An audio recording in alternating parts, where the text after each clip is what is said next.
In today's video, I'm going to teach you how to import images in Zoho CRM. By the end of this walkthrough, you'll know exactly how to add or update profile photos for your records, so your CRM looks cleaner, more professional, and easier to work with. Let's start from inside your Zoho CRM account. First, navigate to the specific record where you want to add an image. This could be in any module that supports photos, such as leads, contacts, or products.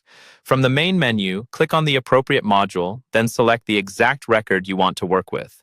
This will bring you to that record's details page, where you can see all of its information laid out.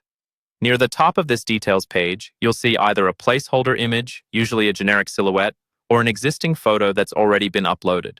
This is the profile image area for that record. To change or add an image, simply click directly on that placeholder or on the existing photo. That click tells Zoho CRM that you want to update the picture for this specific record. Once you click it, Zoho will open a window that allows you to browse for an image on your computer. Here, take a moment to make sure your file meets the requirements. The image needs to be in a supported format, PNG, JPEG, or JPG. Also, the file size must be 10 megabytes or smaller. If your image is too large, consider compressing it or choosing a lower resolution version before you try again. Keeping images appropriately sized also helps your CRM load faster. After you've found the right file, select it and confirm your choice. Zoho will now display the image in a simple editor where you can crop it. This step is useful to center a person's face, remove extra background, or just make the image look cleaner and more professional.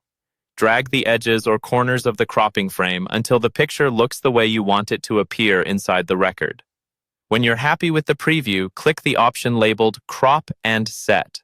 Zoho CRM will save your changes and apply the new image to that record. You should now see the updated photo at the top of the record details page, confirming that the import worked. And that's all there is to it. You've successfully imported an image into Zoho CRM, and you can repeat these same steps for any other records that need a photo.